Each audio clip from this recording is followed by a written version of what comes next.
हरे कृष्ण कृष्ण कृष्ण हरे हरे हरे राम राम राम हरे हरे। ओम अज्ञानतिमिरान्धस्य ज्ञानञ्जनशलाकया चक्षुरुन्मिलितं येन तस्मै श्रीगुरुवे नमः। श्रीचैतन्यमनोभीष्टं स्थापितं येन भूतले स्वयं रूप कदा मह्यं ददाति स्वपदान्तं।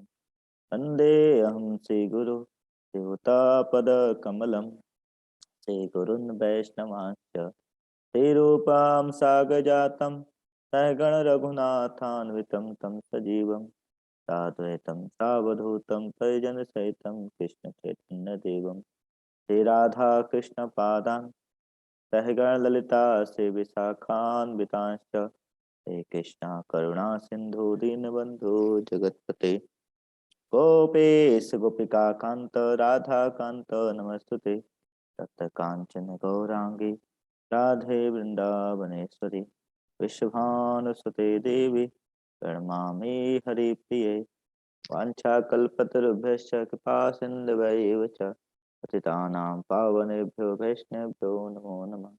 नमः ओं विष्णुपदाय कृष्णपृष्ठाय भूतले श्रीमते भक्तिवेदांत स्वामिनिति नामिने।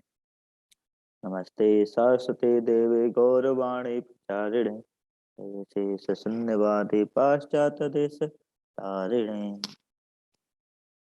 ओम विष्णु हरे कृष्णा। तो आप सभी भक्तों का मैं स्वागत करता हूँ। और आज मैं जस्ट 1 घंटे पहले ही ये लेक्चर को रिकॉर्ड करके दिया हूँ, क्योंकि मैं थोड़ा सा मेरा शेड्यूल आज थोड़ा बिजी था, इसलिए मैं कहा कि भगवान की सेवा रुकनी नहीं चाहिए।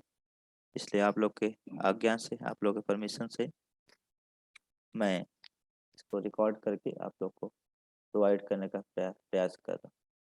तो हम लोग चर्चा कर रहे थे भागवतम का हम लोग चर्चा कर रहे हैं। भागवतम का अध्याय नंबर फर्स्ट कैंटो का प्रथम स्कंद के बारे में चर्चा कर रहे हैं। प्रथम स्कंद का हम लोग चर्चा कर रहे हैं। किसका? प्रथम स्कंद का अध्याय नंबर 5 और श्लोक नंबर हम लोग 35 पर चर्चा कर चुके हैं। तो जस्ट मैं आप लोग को 35 श्लोक संख्या 35 दिखाऊंगा, उसके बाद की चर्चा हम लोग शुरू करेंगे। तो यहाँ बता रहे यत्र क्रियते कर्म भगवत परितोषितं ज्ञानम यत दीनम ही भक्ति योग समन्वितम। बता रहे हैं क्या इस जीवन में भगवान के तुष्टि के लिए जो भी कार्य किया जाता है उसे भक्ति योग अथवा भगवान के प्रति दिव्य प्रेमा भक्ति कहते हैं, और जिसे ज्ञान कहते हैं वह तो सहगामी कारक बन जाता है। यहाँ भगवान बड़ा अच्छा बता रहे हैं, यत्र क्रियते कर्मम भगवत परितोषितम। बता रहे हैं यत्र मतलब जो भी, यदत्र मतलब इस जीवन में जो भी कार्य किया जाता है, क्रियते कर्म जो भी कार्य में किया जाता है, भगवत परितोषितम सो भगवान की परितोषितम। इस संसार में सभी लोग क्या करते हैं? अपनी तुष्टि के लिए कार्य करते हैं। सभी लोग इस संसार में देखिए, मैक्सिमम जीवात्माएं क्या करती हैं?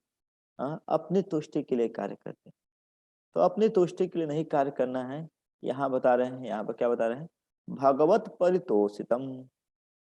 जब हम भगवान की प्रसन्नता के लिए कार्य करते हैं तब वो क्या कहलाता है? भक्ति योग कहलाता है। भक्ति योग कहलाता है। ये मैं नहीं बोल रहा हूँ, स्वयं नारद जी बोल। तो क्या बता रहे हैं? ज्ञानम यदत्र धीनम ही। ऐसा ज्ञान, जब ऐसा ज्ञान क्या होता है? जब ऐसे में जो ज्ञान होता है वह सहगामी, मतलब थोड़ा थोड़ा भक्ति करने से ज्ञान अपने आप आ जाता है। सहगामी, उसका भक्ति ज्ञान के लिए भक्त को अलग से प्रयास करने की आवश्यकता नहीं होती।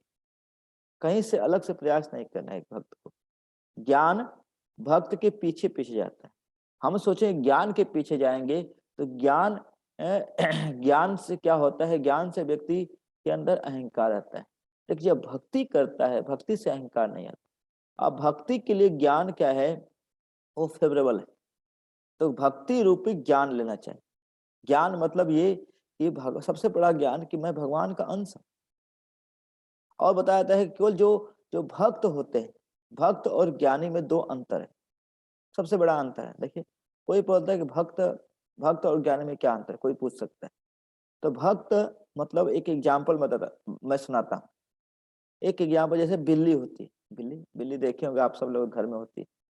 बिल्ली क्या करती है, अपने बच्चे को अपने दांतों से पकड़ करके क्या करती है, एक घर से दूसरे घर, तीसरे घर, चौथे घर लेके जाती है, एक घर से दूसरे घर, तीसरे घर, चौथे। अब बिल्ली के बच्चे को कोई दर्द नहीं होता है, बल्कि उसको गुदगुदी होती है। तो क्या होते हैं, गुदगुदी होती है, उसको बड़ा ही आनंद आता है, अच्छा लगता है, बहुत ही अच्छा लगता है। और बच्चे को अपना कुछ एंडेवर करना नहीं होता। तो उसी तरह से जो भक्त लोग होते हैं, भक्त लोगों को बस जस्ट भगवान के ऊपर डिपेंड होते हैं।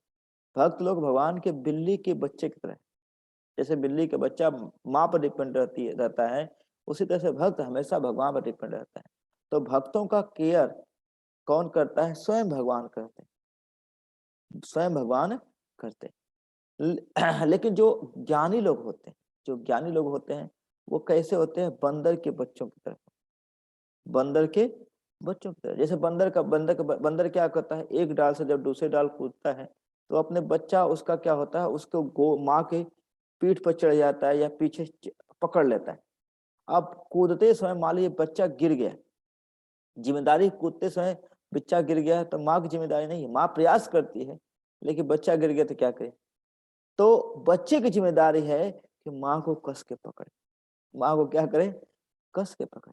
तो जो ज्ञानी लोग होते हैं, अपने एंडेवर से, अपने प्रयास से क्या करते हैं, भगवान को पकड़ने का प्रयास करते हैं। और अपने प्रयास से भगवान को पकड़ने का प्रयास करोगे, तो थोड़ा सा भी अगर आप डेविएट हुए, थोड़ा सा भी असावधान हुए, तो आप 100% क्या होंगे, गिर जाएंगे, 100% गिर जाएंगे। इसलिए ज्ञानी लोग बंदर के बच्चे की तरह कहलाते हैं, और भक्त लोग बिल्ली के बच्चे की तरह होते हैं। तो हमको चूज करना है, हम बंदर के बच्चे होना चाहते हैं या बिल्ली के बच्चे। जैसे बिल्ली होती है, अपने बच्चों को पकड़ती है उसी दांत से, उसी दांत से पकड़ती है, बच्चों को कोई दर्द नहीं होता है, बच्चा चुपचाप रहता है आराम से। अम्मा उठा के एक घर से दूसरे घर, तीसरे घर लेके जाती है। और लेकिन जब उसी दांत से जब चूहे को पकड़ती है, चूहा क्या होता है, उसका महाप्रसाद गोविंद हो जाता है। उसी तरह से क्या ना, जो काल सेम होता है, देखिए भक्तों के लिए क्या होता है, वही काल प्रेम के रूप में आता है। उनको कुछ काल परेशान नहीं करता है, मृत्यु आती है उनको भी, भक्तों को, लेकिन उनको मृत्यु से डर नहीं लगता है, क्योंकि मृत्यु के ऊपर पैर रख करके भगवत धाम जाते हैं। यमदूत ना आकर के उनको सामने क्या आते हैं, विष्णु दूत आते हैं, उनका स्वागत करके लेके जाते हैं। इसलिए भगवान के भक्त क्या होते हैं, वो हमेशा भगवान के शरणागत होते हैं। इसलिए बता रहे हैं यहाँ पर, यदत्र क्रियते कर्म भगवत परितोषितम, यानी हमको ऐसा कार्य करना चाहिए जिससे भगवान की तुष्टि हो सके, ऐसा कार्य करना चाहिए। तो भगवान की तुष्टि के लिए ही एक व्यक्ति को जीना चाहिए, खाना चाहिए, ऐसा अपने जीवन को धीरे धीरे ढालने का प्रयास करना चाहिए। किसकी तुष्टि के लिए, भगवान की तुष्टि के लिए। जब भगवान की तुष्टि के लिए कार्य करते हैं, यही तो जीवन की सफलता है, यही तो जीवन का उद्देश्य है, बता रहे हैं। जब और कहीं ये नहीं कि यहाँ पर ज्ञान के पीछे भक्तों को पीछे नहीं पड़ना चाहिए। भगवान की भक्ति करो, भागवतम पढ़ो, भगवत गीता पढ़ो, जो हम लोग भगवत कथा चर्चा कर रहे हैं इसको सुनिए, इतना ही ज्ञान भक्त की आवश्यकता है, ज्यादा ज्ञान की आवश्यकता नहीं। अब देखिए यहाँ पर हम लोग इसको पीछे चर्चा भी कर चुके हैं, जस्ट इसको मैं अब आगे चलता हूँ, इसके आगे वाला श्लोक। हाँ हाँ, बता रहे हैं, कुर्वाणा यत्र कर्माणि भगव भगवत भगवत शिक्षया सत्कृत गृह्णन्ति गीढानामानि कृष्णस्य अनुरस्मितम्, कृष्णस्य अनुस्मरन्ति च, बता रहे, कुर्वाणी च कर्माणि भगवत शिक्षा सत्कृत गृणन्ति गुणानामानि कृष्ण से अनुस्मरन्ति च। बता रहे क्या कि कुर्वाणी यत्र कर्माणि, कुर्वाणी मतलब करते हुए, यत्र मतलब जो भी कार्य करो, भगवत शिक्षया असत्कृत, यानी भगवान पूर्ण पुरुषोत्तम कृष्ण के आदेश के अनुसार व्यक्ति को कर्म करना चाहिए। भगवत शिक्षया सत्कृत, निरंतर व्यक्ति को क्या करना चाहिए, हमेशा कर्म करना चाहिए। कैसे? भगवत शिक्षया, भगवान की शिक्षा के आधार पर, भगवत शिक्षया, भगवान की शिक्षा, अपने मन से नहीं। एक व्यक्ति को कैसे जीना चाहिए, भगवान की शिक्षाओं के आधार पर ही क्या करना चाहिए, जीवन जीना चाहिए। ये भगवान क्या होते हैं, जब हम भगवान की शिक्षाओं के अनुसार कार्य करते हैं तो हमारी जिम्मेदारी नहीं होती, भगवान की जिम्मेदारी होती है क्या कि क्या हम भगवान भगवत धाम जाए या न जाए। जैसे लड़का, जो लड़का होता है, एक छोटा सा बच्चा, अगर टीचर के अनुसार कार्य कर रहा है, टीचर जैसा बोल रहा है कि आप ऐसे पढ़ो ऐसे पढ़ो ऐसे पढ़ो, तो जिम्मेदारी कैसे होती है। अगर बच्चा एज इट इज पढ़ता गया, ऐसी चीज करता गया, तो एग्जाम में पेपर भी कौन बनाएगा, टीचर बनाता है। तो पेपर अगर गलत आ गया तो टीचर की जिम्मेदारी होती है कि बच्चे को पास कराना। बच्चे को पास कराना किसकी जिम्मेदारी होती है, टीचर की। आउट ऑफ सिलेबस नहीं है। तो उसी तरह से हमको क्या करना है, यहाँ पर कुर्बाणी यत्र कर्माणि भगवत शिक्षा सत्कृत, हमको निरंतर कर्म करना है, लेकिन किसके किसके अनुसार, भगवत शिक्षा। तो भगवत शिक्षा के अनुसार कैसे कर्म करें, गृणन्ति मतलब गृणन्ति, गृणन्ति मतलब होता है गुणगान करते। किसका, गृणन्ति गुणानामानि, भगवान का गुणगान, भगवान का नामों का निरंतर कीर्तन करते हुए, उनको गुणों का स्मरण करते हुए, कृष्ण अनुस्मरन्ति च, कृष्ण का याद करते हुए, भगवान के नामों का कीर्तन करते हुए, हरे कृष्ण कृष्ण कृष्ण हरे हरे, हरे राम राम राम हरे, और उनके गुणों का स्मरण करते हुए, उनके गुणों का स्मरण, भगवान के गुण के हैं, माखन चोर है भगवान। कितने भक्तों की रक्षा के लिए, देखिए द्रौपदी की रक्षा के लिए भगवान ने क्या किया। भगवान द्रौपदी की रक्षा के लिए, अपने पांडवों की रक्षा के लिए अपना सब कुछ देते, इतने कृपालु। जस्ट हमको भगवान के गुणों को याद करना चाहिए। देखिए यहाँ पर तात्पर्य बड़ा ही सुंदर, बहुत ही सुंदर तात्पर्य है, आप सभी लोग इसको जानने का प्रयास कीजिए।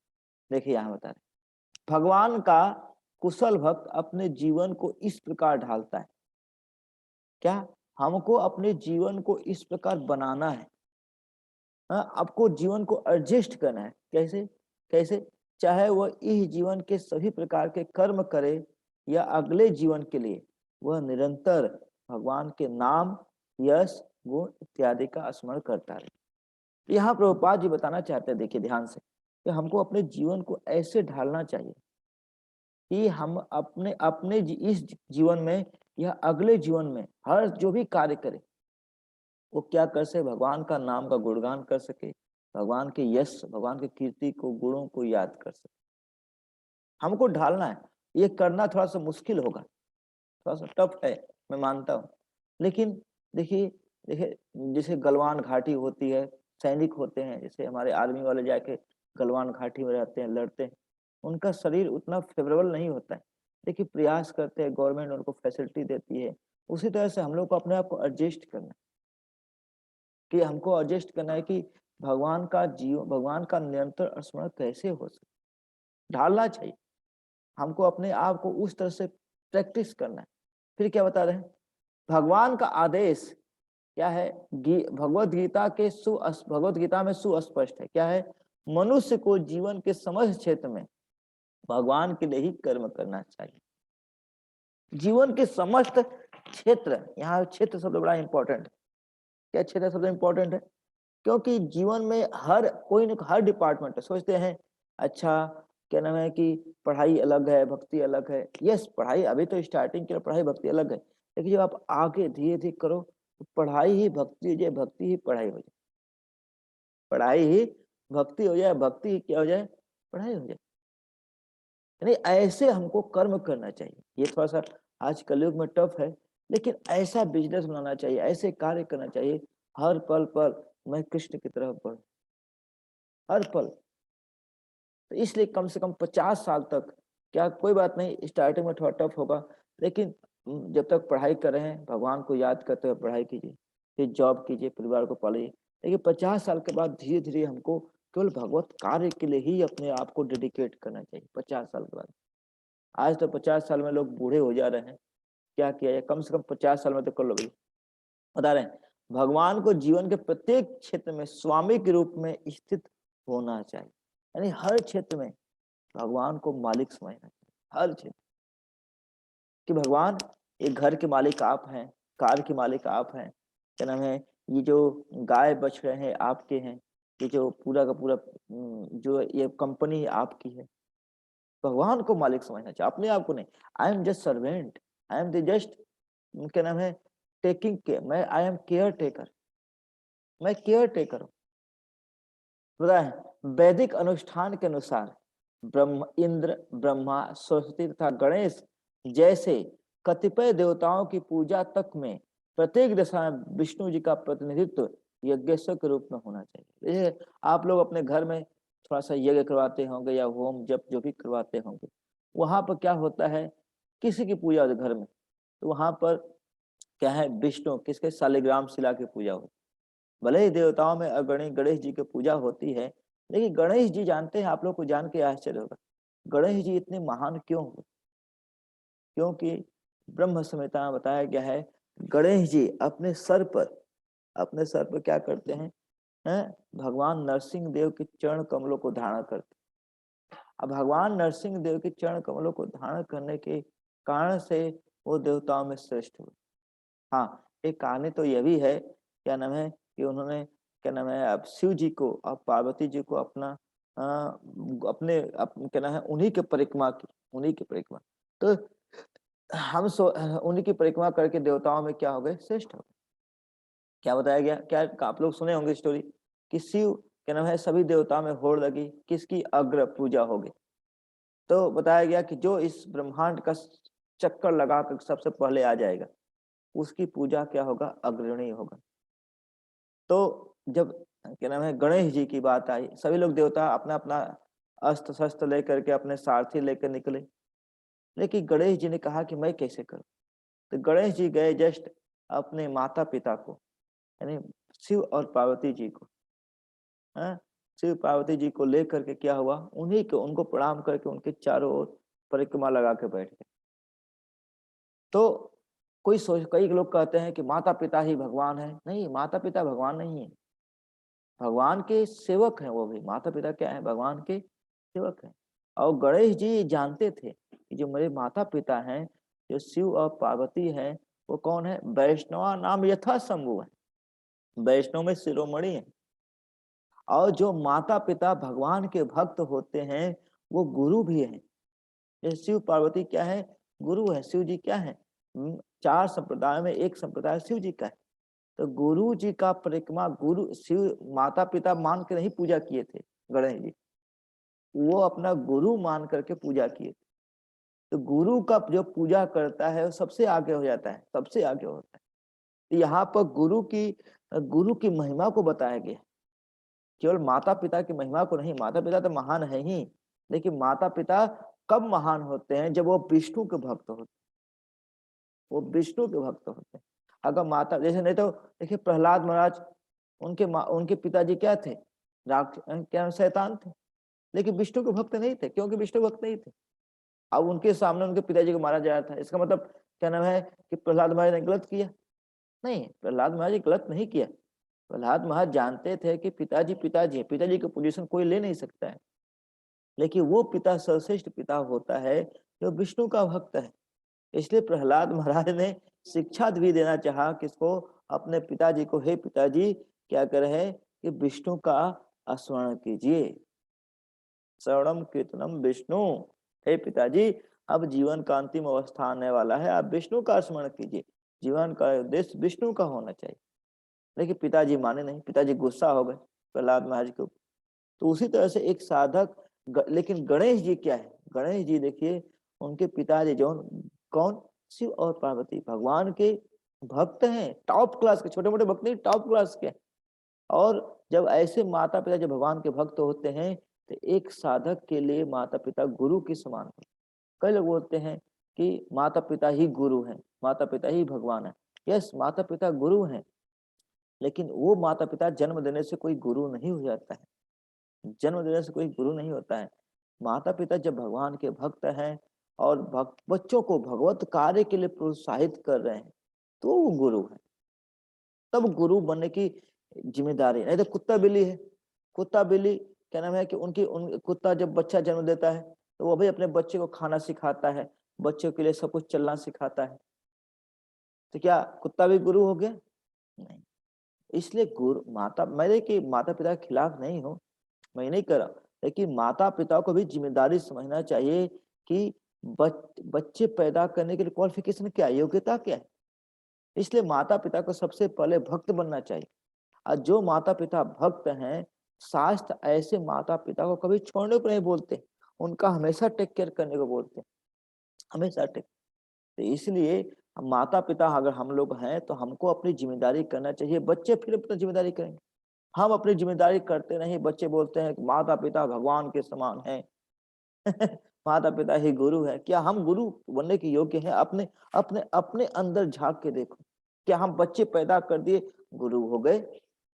बच्चे पैदा करने से कोई गुरु नहीं होता। इसके प्रति जिम्मेदारी हमको समझना चाहिए। तो बता रहे हैं, तो देवता कोई भी पूजा होता है उसमें विष्णु क्या होता है? यज्ञेश्वर, यानी सबसे बड़े यज्ञों के ईश्वर कौन है? विष्णु। भगवान का एक नाम यज्ञ है। यज्ञ मतलब जो भी यज्ञ करते, सेक्रीफाई, मतलब वो भगवान ही, विष्णु ही यज्ञ के रूप में प्रकट होते हैं। बता रहे हैं अपने कार्यों का उद्देश्य क्या होना चाहिए? भगवान विष्णु की प्रसन्नता होनी चाहिए। बता रहे हैं ऐसा विधान है कि विशिष्ट देवताओं की पूजा विशेष कार्यों के लिए की जाती है, लेकिन फिर भी विष्णु की उपस्थिति अनिवार्य होती है। अब किसी देवता की पूजा कीजिए, किसी देवता की, जैसे हम घर में होम जो भी करते हैं, दुर्गा काली चंडी पाठ कुछ भी करते हैं, लेकिन वहां पर विष्णु की उपस्थिति अनिवार्य है, जिससे कार्य भली भांति संपन्न हो सके। क्योंकि भगवत गीता में भगवान बोलते हैं कामस्तैस्ते हतः ज्ञान प्रपद्यन्ते अन्य देवता तम तम नियता स्थाय प्रकृतिया नित्या स्वयं। कि जब जीवात्मा भौतिक इच्छाओं से ग्रसित रहता है तो अलग अलग देवताओं के पास जाता है, लेकिन देवता लोग जब देवताओं के विधि विधान से पालन करता है, पूजा करता है, और क्या करता है, देवता विशेष को उनके अनुसार उनको भोग चढ़ाता है। तो उस भोग को वो देवता, जैसे हनुमान जी की पूजा की, हनुमान जी को बहुत आपको आसक्ति होगा, हनुमान जी की पूजा की, हनुमान जी को लड्डू चढ़ाए, तो हनुमान जी क्या करेंगे? लड्डू खाते नहीं, लड्डू ले जा करके राम जी को देते हैं, और राम जी को भोग लगाते हैं, राम जी को। तो राम जी कहते हैं ठीक है, ये लड्डू कहाँ से आया? ये लड्डू किसने दिया? इसने दिया है। तो वो लड्डू क्या करता है, लड्डू ले करके भगवान कहते हैं ठीक है, इस लड्डू के बदले में क्या मांग रहे हैं? तो हनुमान जी बोलते हैं लड्डू के बदले में ये मांग रहे हैं, ठीक है, थोड़ा सा इतना दे दो, थोड़ा सा इतना दे दो। तो राम जी की आज्ञा से हनुमान जी क्या करते हैं? हमारी इच्छाओं को पूरा करते हैं। ये देवी देवता लोग भगवान के रिप्रेजेंटेटिव है, अपना नियम कभी नहीं तोड़ते। तो हर कार्य के लिए कोई भी किसी देवी देवता की पूजा कीजिए, लेकिन विष्णु की उपस्थिति क्या है? अनिवार्य है। यहाँ बता रहे हैं ऐसा वैदिक कर्तव्यों के साथ ही कर्तव्यों के साथ हमारे सामान्य व्यवहार हो। तो वैदिक कर्तव्य तो है ही, हमारे जो जनरल हमारे अंदर जो व्यवहार है, जैसे क्या है, हमारे घरेलू कार्यों तथा व्यापार या व्यवसाय में हमें ध्यान रखना चाहिए कि हम अपने कार्यों का फल परम भोक्ता भगवान कृष्ण को अर्पित करें। जैसे यज्ञों में क्या है, हर यज्ञ में विष्णु की उपस्थिति अनिवार्य है, उसी तरह से हम लोग क्या करना चाहिए? हर कार्य को भगवान विष्णु को भोक्ता मान करके, भगवान कृष्ण को ये अल्टीमेट मालिक मान करके उनको अर्पित करना चाहिए कि भगवान कृष्ण की कृपा से मैं सब कर पा रहा हूँ। उनको अल्टीमेट मालिक मान कर क्या करना चाहिए? इस अपने कार्य को करना चाहिए, कभी कार्य से पीछे नहीं हटना चाहिए। अब देखिए यहाँ बता रहे भगवत गीता में स्वयं भगवान ने यह घोषित किया है कि वे सभी वस्तुओं के परम भोक्ता है, वे ही प्रत्येक लोक के स्वामी हैं, और वही समस्त जीवों के मित्र है। सो हिदम सर्वभूता नाम ज्ञात्वा माम संति में भगवान सबसे बेस्ट मित्र कौन है? भगवान है। भगवान से बेस्ट मित्र संसार में कोई नहीं। बता रहे हैं अपनी सृष्टि में केवल भगवान ही अपने को स्वामी या भोक्ता कहते हैं, कोई और देवता नहीं बोलता है। आप कोई भी शास्त्र उठा लीजिए, कोई और देवता नहीं बोलता है कि मैं जा रहा हूँ, मैं ही मालिक हूँ, ये हूँ। कोई देवता, ये तो हम लोग अज्ञानता बस बोलते हैं कि शिव जी मालिक हैं, ये हैं, दुर्गा जी मालिक है। भैया दुर्गा जी से पूछ लो, दुर्गा जी क्या बोल रहे हैं? लेकिन दुर्गा जी कहीं नहीं बोली भैया, हम बोल दिए कि ये है, ये है।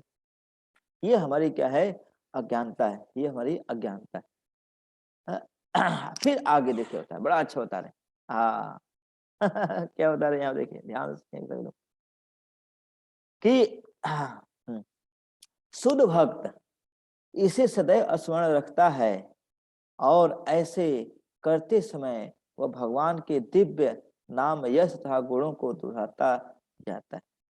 तो भगवान का भक्त हमेशा याद रखता है क्या है? भगवान परम भोक्ता है, भगवान मालिक है सब कुछ के, भगवान मेरे मित्र है। और ऐसा करते समय वह भगवान के दिव्य नाम हरे कृष्ण कृष्ण कृष्ण हरे हरे, हरे राम राम राम हरे तथा यश तथा उनको गुणों को दोहराता है। इसका अर्थ यह होता है कि वह निरंतर भगवान के संपर्क में, वह हमेशा भगवान के संपर्क में। जैसे जैसे बल्ब है, अगर वो पावर हाउस से हमेशा कनेक्टेड नहीं रहे, घर की लाइट, घर में लाइट जलेगी नहीं जलेगी। उसी तरह से हम सब लोग को क्या करना है? पावर हाउस कौन है? भगवान कृष्ण। तो कृष्णा से हमेशा हमेशा कनेक्ट रहना है, हमेशा कनेक्ट रहना है। क्योंकि भगवान अपने नाम यश इत्यादि से अभिन्न है, अतः उनके नाम यश इत्यादि से संबंध होने का अर्थ है उनकी वास्तविक संगति करना, उनकी वास्तविक संगति करना, भगवान से जोड़ना, ये है वास्तविक संगति। इस तरह से जोड़ना चाहिए हर एक साधक को, हर एक व्यक्ति को। तब क्या होता है? जीवन की असली सफलता प्राप्त होगी, जीवन में असली सक्सेस प्राप्त होगा ये कार्य करने से, असली सफलता प्राप्त।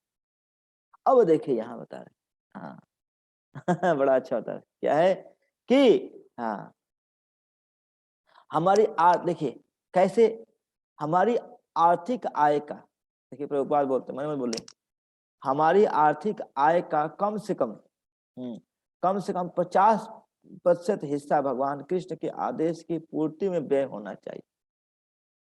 हमारी आर्थिक व्यय का कितना होना चाहिए? 50%। वही कहे 50%, बाप रे बाप कैसे होगा? हाँ बता रहे, लेकिन आदेश तो है गुरु कृष्ण का। इसलिए हमें अपनी कमाई के लाभांश का उपयोग लाभांश का ही उपयोग नहीं करना चाहिए, अपितु अन्यों को इस भक्ति संप्रदाय का उपदेश देना चाहिए, क्योंकि यही भगवान कृष्ण का आदेश है। कोई कहे कि 50% प्रभुपाद मैं तो 50% कैसे दूं? कोई बात नहीं, 50 प्रभुपाद बोलते ठीक है, 50% नहीं दे सकते हो तो हर एक साधक को, जितने भक्त लोग हैं, हम लोग को प्रयास करना चाहिए भगवत कार्य के लिए, भगवत प्रचार के लिए। क्योंकि भगवत प्रचार में भी क्या होता है? कुछ न कुछ पैसा खर्च होता है, कुछ न कुछ खर्च होता है। तो क्या होता है कि हम लोग को कुछ न कुछ अपने कमाई का दशांश, 10वां भाग जरूर देना चाहिए। इसके लिए धर्म कार्य के लिए, भगवत कार्य के लिए, धर्म का प्रचार करने के लिए जरूर देना चाहिए। अगर नहीं देंगे तो देखिए मुस्लिम धर्म में क्या, इस्लाम धर्म में भी दशांश लोग देते हैं। वो बोलते हैं ये हराम की कमाई है, मतलब भगवान की कमाई, हराम नहीं, ये भगवान का, ये अल्लाह का अंश। अगर अल्लाह का अंश नहीं देंगे तो क्या होगा? हम बीमार पड़ेंगे। उसी तरह से अगर हम लोग को भगवान के प्रचार के लिए देना चाहिए कार्य, अपने जरूर अंश का कुछ न कुछ भाग देना चाहिए भगवान के प्रचार के लिए। और अन्यों को इस भक्ति संप्रदाय का उपदेश भी देना चाहिए कि वो भगवान का प्रचार करे, भगवान की सेवा करे। भगवान का कथन स्पष्ट है कि जो सारे विश्व में उनके नाम तथा यश के प्रचार प्रसार में लगा, कार्य में लगा है, वह सर्वाधिक प्रिय है। भगवान बोलते भगवत गीता में, इदम तू ते गुह्यतमं प्रवक्ष्यामि अनुसूयवे। ये जो ज्ञान है सबसे गुह्य ज्ञान है, और जो इस ज्ञान को बांटता है, हे अर्जुन, वो संसार का सर्वाधिक प्रिय व्यक्ति है। तो आप अगर आप बांट सकते हो तो बहुत अच्छा, अगर नहीं बांट सकते हो तो क्या करो? जो लोग बांट रहे हैं उनकी सहायता करो कम से कम। इस भगवत प्रचार को हर घर घर तक पहुंचाना है, जन जन तक पहुंचाना है। यही जीवन का उद्देश्य है। यही इसी तरह से भक्ति करनी चाहिए हम सभी लोग। तो कम से कम 50% नहीं दे सकते हो तो क्या करो, अपनी कमाई का 5% दो, 10% तो जरूर देना चाहिए। 5-10% या 5% जरूर देना चाहिए भगवत कार्य के लिए, भगवान के प्रचार के लिए। ये नहीं अपनी कमाई का कहीं इधर उधर दुरुपयोग नहीं करना चाहिए। ये नहीं कि यहाँ उपयोग कर दो, यहाँ कर दो, वहां कर दो, नहीं। अपनी कमाई का उपयोग भगवत कार्य के लिए ही करना चाहिए। तो आप अपने लिए भी सेविंग कीजिए और भगवत कार्य के ये सोच लीजिए कि ये भगवान का निकाल कर रख दे। ये धीरे धीरे अपने आप को ट्रेंड करना है, अपने बच्चों को ट्रेंड करना है, तभी जीवन में धर्म बचेगा। नहीं तो धर्म के लिए कोई सैनिक है ही नहीं। लोग क्यों धर्म से दूर जा रहे हैं? क्योंकि धर्म की शिक्षा देने वाला कोई है ही नहीं। और धर्म की जो शिक्षा देना चाहता है उसको सहायता करने वाला कोई नहीं है। उसको कोई सहायता करने वाला नहीं। वो बेचारा अकेले, अब क्या नाम है, अपने अपने खाने को नहीं मिला, भगवत कार्य क्या करे? जैसे सैनिक है, सैनिक को यही, सैनिक को अगर सैलरी नहीं मिले, सैनिक लोग कहते हैं कि सैनिक बहुत बलिदान देते हैं। यस, बलिदान देते हैं सैनिक देश के, लेकिन सैनिक को अगर सैलरी न मिले, क्या सैनिक काम करेगा? नहीं काम करेगा। उसी तरह से जो ये भक्त होते हैं वो क्या होते हैं? धर्म के सैनिक होते हैं, साधु होते हैं, धर्म के सैनिक होते हैं। तो इन साधुओं को हमको सहायता करना चाहिए। तो कोई पूछ सकता है कौन साधु की सहायता करें? तो बेस्ट है जो धर्म के प्रचार के लिए, जो धर्म के अनुसार आचरण करे, ऐसे साधु की हेल्प कीजिए, ऐसे लोग का हेल्प कीजिए। तभी तो धर्म को बचा सकते हैं ना। धर्म कैसे बचेगा भैया? और धर्म नहीं बचेगा तो हम भी नहीं बचेंगे। जो धर्म की रक्षा करता है, धर्म उसकी रक्षा करता है। धर्मो रक्षति रक्षितः। धर्म के लिए लड़ना। धर्म, जब धर्म की हम रक्षा करता है, धर्म हमारी चेत। आज हम धर्म के लिए नहीं लड़ रहे हैं, धर्म के लिए आगे नहीं आ रहे। धर्म देखिए हमारा सनातन धर्म कितना डूबता जा रहा है। जो पहले विश्व में था, पूरे विश्व में, आज वो सिकुड़ के केवल भारतवर्ष में बचा हुआ, और भारतवर्ष में भी अब खत्म होने के कगार पर। इसलिए हर एक भक्त को बेस्ट है। प्रभुपाद बोलते थे, प्रभुपाद चाहते थे कि हर एक अपने घर घर से एक एक सैनिक दे, एक एक सैनिक दे। जैसे सुभाष चंद्र बोस ने क्या किया, जा करके भारत को आजाद करने के लिए सैनिक इकट्ठा किए, उसी तरह से आज हम लोग को सैनिकों की आवश्यकता है। और दूसरा क्या कार्य करें? अपने कमाई का, अपने जो भी इनकम हो रहा है, उसे कमाई का 50% न दे सकता है, 50% देने का प्रयास करेगा, हो सके तो। राजा है तो दे सकता है, नहीं दे सकता तो कम से कम 10वां भाग तो जरूर दे, जरूर दे। अगर 10वां नहीं तो 5% जरूर देना चाहिए, जरूर देना चाहिए आप सब लोग। तभी धर्म बचेगा। सुभाष चंद्र बोस ने तभी धर्म बचाया, तभी आजादी मिली। उसी तरह से धर्म को बचाना है तो धर्म के लिए सैनिक की आवश्यकता है। हर घर घर से एक एक भगवान निकलना चाहिए, एक एक साधु निकलना चाहिए। कोई कह सकता है मेरे तो एक ही बच्चा है, तो कौन बोला भैया आपको एक बच्चा पैदा करने के लिए? कौन बोला आपको एक बच्चा पैदा करने? 10-10 बच्चे पैदा कीजिए, 10-10 बच्चे पैदा कीजिए। कष्ट तो होगा लेकिन धर्म बचेगा नहीं। एक कम से कम अगर 10 बच्चे पैदा किए, 10 में से एक बच्चा भगवत कार्य के लिए हो गया, भगवान के दान दो और 9 लोग लगे आओ। तो ये कार्य होना चाहिए, ऐसा होना चाहिए, ऐसा होना चाहिए। भगवान प्रसन्न होते हैं। हम दो हमारे दो, ये कौन सा पॉलिसी भैया? अब मान लीजिए उसमें लड़का अगर मर गया एक, तब दोनों मर गए, तब कोई है नहीं।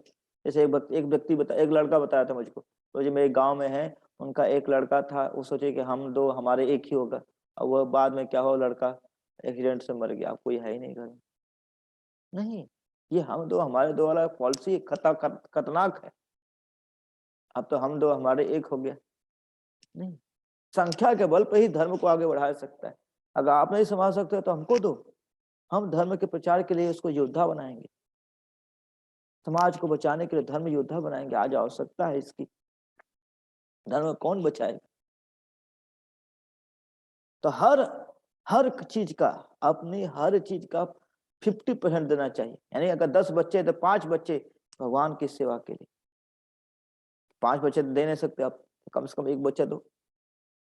अगर बच्चा नहीं दे सकते हो तो भगवान के आप अधिक से अधिक कमाओ, कमाओ, खूब कमाओ, और उसमें से भगवान की सेवा कर दो,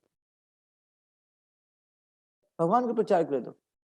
हमारे कई ऐसे बच्चे हैं, हमको बोलते हैं खूब कमाओ, और कमा कर क्या करते हैं, भगवान की सेवा के लिए हेल्प करते हैं। तभी तो हम लोग आप लोग की सेवा कर पा रहे हैं, हम लोग सरवाइव कर पा रहे हैं। देखिए, मैं इतना पढ़ क्यों कैसे आया, भगवान की सेवा के लिए। धर्म बचना चाहिए, पढ़ाई से जीवन नहीं, पढ़ाई से कुल काम नहीं होने वाला है, धर्म की बचना चाहिए। आर्थिक विकास धर्म से होता है, अर्थ से धर्म नहीं।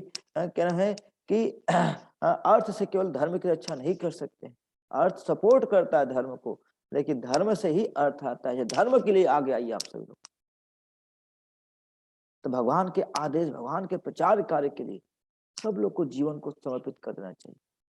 पहले की माताएं होती थी, छत्ररानी होती थी, अपने पुत्र को धर्म के लिए आगे बढ़ाते थे। कोई आज आ ही नहीं रहा, कोई नहीं आ रहा है। तो अपने बच्चों को आप सभी लोग क्षत्रिय बनिए, ब्राह्मण बनिए। क्षत्रिय ब्राह्मण की आवश्यकता है, जन्म से नहीं, कर्म से। गुण ऐसे बच्चों के अंदर सब फायर पैदा कीजिए, ऐसी उनके अंदर लड़क पैदा कीजिए, जो क्या नाम है, धर्म के लिए जीत आगे बढ़ सके, धर्म के लिए कार्य कर सके। अगर कमाना है तो खूब कमाओ, जोर लगा कमाओ, इसलिए धर्म को आगे बढ़ाना, धर्म को आगे करना, भगवान के लिए कार्य करना है, भगवान की इच्छा के लिए कार्य करना है। तो यहाँ पर यही बता रहे हैं यहाँ पर। तो कम से कम इस बात को आप सभी लोग सीरियस भक्त हैं। अब मेरी बातें अगर किसी को बुरा लगे हो तो मुझे माफ कीजिएगा, लेकिन धर्म के लिए तो हमको आगे आना पड़ेगा। तो यहाँ बताएं, देखिए, इस भौतिक जगत की वैज्ञानिक खोज को समान रूप से भगवान के आदेश का पालन करने में लगाया जाए। तो बात क्या बोल रहे हैं, जो भौतिक खोज, जो वैज्ञानिक लोग रिसर्च कर रहे हैं, इसका इसका उपयोग किसके लिए लगाया जाए, भगवान के कार्य को। जैसे हम लोग ये जूम, लैपटॉप, फोन, इंटरनेट किसके लिए लगा रहे हैं, ये जितनी खोज हुए भगवान के कार्य के लगाए। हम लोग लगा रहे हैं तो धर्म बचा रहे हैं। अगर गवर्नमेंट इसकी तरफ प्रमोट करे, संसार अपने सभी इलेक्ट्रॉनिक गजेट को, इलेक्ट्रॉनिक मीडिया को भगवत कार्य के लिए लगाए, तो कितना धर्म बढ़ सकता है। तो भगवान का आदेश, जितने ये इंटरनेट, जितने ये इलेक्ट्रॉनिक इन्वेंशन हो रहे हैं, इसका उपयोग धर्म के प्रचार के लगना चाहिए। बता रहे हैं भगवान चाहते हैं क्या, वे चाहते हैं कि भगवत गीता के संदेश का प्रचार उनके भक्तों में किया जाए। जिन लोगों के पास तपस्या, दान, शिक्षा इत्यादि की कोई पूंजी नहीं है, उनमें चाहे इनका प्रचार हो या ना हो। बता रहे हैं कि जो भगवत कार्य बता है, वैज्ञानिक रूप से बता रहे हैं, वैज्ञानिक रूप से सबको प्रचार किया जाए। जिन लोगों के पास तपस्या, दान, शिक्षा, यानी जो तपस्या नहीं करता है, जो दान नहीं करता, जो शिक्षा हमारे भगवत शिक्षा नहीं लेना चाहता है, उनको प्रचार न किया जाए। सीधी बात, ये जो भगवत ज्ञान है केवल भक्तों के लिए है, सबके लिए नहीं भगवत ज्ञान। लेकिन सबके लिए मतलब जो सुनना चाहता है, जो थोड़ा सा अपने जीवन को तपस्या में लाना चाहता है, जो भगवान के लिए दान देना चाहता है, शिक्षा ग्रहण करना चाहता है। मतलब जो भूखा है उसको खाना खिला सकते हो ना, जो भूखा नहीं हो ऐसे लोगों को कैसे खाना खिला सकते हो, जबरदस्ती तो कर नहीं सकते आप, जो भूखा नहीं है। तो जो भूखा है उसको खिलाना चाहिए, उसे जो भगवत कार्य जानना चाहता है उसको सिखाना चाहिए। पहले उसको बचाओ, फिर धीरे धीरे संसार को बचाना। तो ढूंढिए अपने आसपास, बच्चों के अंदर ये ललक पैदा कीजिए भगवत कार्य को जानने के, भगवान की शिक्षाओं को जानने के लिए। तब क्या होगा, ये जीवन हमारा क्या होगा, सफल होगा, तब हमारा जीवन सफल होगा। अब देखिए यही बता रहे हैं, हाँ, अतएव अनिच्छुक लोगों को भगवान के भक्त बनाने के लिए प्रयासरत होना चाहिए। जो अनिच्छुक लोग भी हैं उनको भी धीरे धीरे धीरे कल्टिवेट, जैसे हम लोग जो अनिच्छुक लोग होते हैं उनको क्या करते हैं, खाना खिलाते हैं, प्रसाद खिलाते हैं, प्रसाद देते, खाते खाते खाते खाते वो भगवत भक्त बन जाते। तो अनिच्छुक लोगों को भी प्रयास है, जैसे आप लोगों ने प्रयास किया, हेल्प किया, तो हम लोग ने किया, जैसे खिचड़ी बांट करके लोगों को भगवत गीता बांटा, ये क्या है, बता रहे इसके संबंध में भगवान चैतन्य महाप्रभु ने एक सरल विधि बताई है। क्या है? उन्होंने एक सरल विधि बताई, उन्होंने गान, गायन, नर्तन तथा प्रसाद वितरण के माध्यम से दिव्य संदेश का उपदेश देने की विधि बताई। क्या है? गायन करके, हरे कृष्णा कृष्णा कृष्णा हरे हरे, हरे राम राम राम हरे हरे। गायन करके, नृत्य करके भगवान के कीर्तन में नाचना चाहिए। इसलिए आप सभी लोग को आमंत्रित किया जाता है। किसके लिए? हम अयोध्या में बहुत बड़ा फेस्टिवल करने वाले हैं। अयोध्या इंटरनेशनल स्पिरिचुअल फेस्ट कर रहे हैं। 12, 13, 14 नहीं 13, 14, 15, 16 मई को कर रहे हैं। और उसमें सरजू स्नान करेंगे, सरजू जी की आरती करेंगे, नरसिंह चतुर्दशी उसी बीच में नरसिंह जी की नरसिंह यज्ञ होगा, राम रक्षा कवच यज्ञ होगा, राम जी का दर्शन करेंगे, राम लला का दर्शन करेंगे, हनुमान जी का दर्शन करेंगे, कई कनक भवन का दर्शन करेंगे, इस सभी धामों का दर्शन करेंगे। तो यहाँ पर क्या होगा? इसके साथ कीर्तन के साथ दर्शन करेंगे, नृत्य करेंगे, खूब नाचेंगे, गाएंगे, प्रसाद पाएंगे। 4 दिन प्रसाद पाओगे आप, सोचिए। भगवान के भक्तों द्वारा बनाया गया प्रसाद कीर्तन के साथ। तो यही चैतन्य महाप्रभु उपदेश दिया। क्या है? 3 चीज के माध्यम से भगवान का प्रचार करना चाहिए। गायन, नर्तन, गायन, नर्तन और प्रसाद। इसके द्वारा दिव्य उपदेश का प्रचार करना चाहिए। तो यहाँ बता रहे हैं देखिए फिर से बता रहे हैं प्रभुपाद, फिर बोल रहे हैं। क्या बोल रहे हैं? हाँ, कि अतएव हमें अपनी आय का आधा भाग ऐसे प्रयोजन में व्यय करना चाहिए। आधा भाग ऐसे प्रयोजन, ऐसे कार्यों को लगाना चाहिए। कौन से कार्य? जो यहाँ बताया जा रहा है, यहाँ बताया जाए जो ऐसे कार्य करने चाहिए। क्या? भगवान के कीर्तन में, भगवान के गान में और भगवान के प्रसाद वितरण में अपने कमाई का 50% लगाना चाहिए। और बता रहे हैं, क्या बता रहे हैं? हाँ, कला और धर्म विरोध के इस युग में यदि समाज के जाने माने तथा धनवान व्यक्ति अपनी आय का आधा हिस्सा भगवान की सेवा में लगाने की सहमत हो जाएं, जैसा कि श्री चैतन्य महाप्रभु ने सिखाया है, निश्चय ही इस उपद्रव भरे नरक जैसे संसार को भगवान का धाम बनाया जा सकता है। हरि हरि, सभी लोग जोर से बोलिए हरि हरि। यही उपाय, यही बेस्ट उपाय है। अगर बड़े बड़े जाने माने जो भी कमा रहा है, जिसकी भी इनकम अगर 10,000 20,000 से ऊपर है, 20,000 से ऊपर है, उसको प्रयास करना चाहिए। अगर 20,000 से ऊपर है तो उसको प्रयास करना चाहिए 10% देने का, 5% दे, कुछ तो दे। अगर बहुत धनीवान व्यक्ति है तो उनको अपनी हिस्सा का 50% देना चाहिए। तो संसार को भगवान का कार्य, भगवान का धाम बनाने के लिए कोई ज्यादा किसी की आवश्यकता नहीं है। अभी हम लोग के पास प्लानिंग, बहुत प्लानिंग है। आप जानते हो हमारे पास अगर कोई हमको कम से कम, ज्यादा नहीं, मैं बोलूंगा ज्यादा नहीं, अगर हम लोगों को कोई व्यक्ति हम लोग को हर महीने 3 से 4 लाख रुपए देना शुरू कर दे, हर महीने अगर कोई देना शुरू कर दे, तो इतनी जल्दी पृथ्वी को भक्त बना देंगे, पूछना नहीं। हम लोग को इस समय 500 करोड़ रुपए की आवश्यकता है। कितना? 500 करोड़ रुपए की आवश्यकता। अगर 500 करोड़ रुपए दे देंगे आप, कोई दे देगा मुझे, जानते हैं भगवत प्रचार इतना तेज कर देंगे, केवल 15 साल में पूरे भारत को भक्त बना देंगे। पूरे भारत में कम से कम 10% या 15% भक्त तो हो जाएंगे, यानी हर घर में एक भक्त बना देंगे। तो मतलब इतना कितना लगभग 100 करोड़ से क्या है, 130 करोड़ आबादी हमारी, उसमें से 10% लोग भक्त बन जाएंगे, 15% भक्त बन जाएंगे। मतलब कितने? 100 करोड़ लोग, 10 करोड़ लोग भक्त बन जाएंगे, 10 से 15 करोड़ भक्त बन जाएंगे। सोचिए, 10 से 15 करोड़ भक्त बन जाएंगे, सोचिए कितना। और 10 से 15 करोड़ का भक्त बन जाए, केवल भारत में तो हाहाकार मच जाएगा पूरी पृथ्वी। देखिए, और जब ये लोग अगर 500 करोड़ रुपए आ जाए, केवल कितने साल में? 15 सालों में पूरा भक्त बन जाएंगे। स्कूल खोलेंगे भगवत कार्य के लिए, क्या क्या है। अब मान कैसे करेंगे? कोई पूछे कैसे करोगे आप? देखिए, इस समय पूरे भारत में 600 क्या नाम है, 6 लाख विलेज है। 6 लाख विलेज है। 6 लाख विलेज में एक व्यक्ति एक गांव में एक व्यक्ति अगर एक व्यक्ति को रखते हैं हम सैलरी पर, एक व्यक्ति क्या करेगा, वो 6 गांव कवर कर लेगा। तो क्या होगा, 6 गांव को कवर करेगा तो क्या होगा, तो इस तरह से 6.5 लाख विलेज है पूरे पूरे भारतवर्ष में। तो कितने कितने वैकेंसी है, लगभग 1 लाख लोगों की वैकेंसी है प्रचार करने वाले लोग। अब जब प्रचार करेंगे तो उनको भी, उनके भी परिवार होगा, उनके भी लोग होंगे, तो उनको सैलरी कैसे कहाँ से आएगी। इसलिए हर भक्तों को मान लीजिए ऐसे लोगों को अगर 20-20 हजार रुपया हम लोगों को कम से कम दें तभी तो प्रचार कर पाएंगे। तो प्लानिंग सब कुछ है, स्कूल खोल देंगे, सब कार्य कर देंगे, क्यों नहीं होगा। इसलिए आप सभी लोग को ऐसे जो धनवान लोग हैं, जो बहुत अच्छे लोग हैं, जो भक्त लोग हैं, इनको भगवत कार्य में जोड़ो।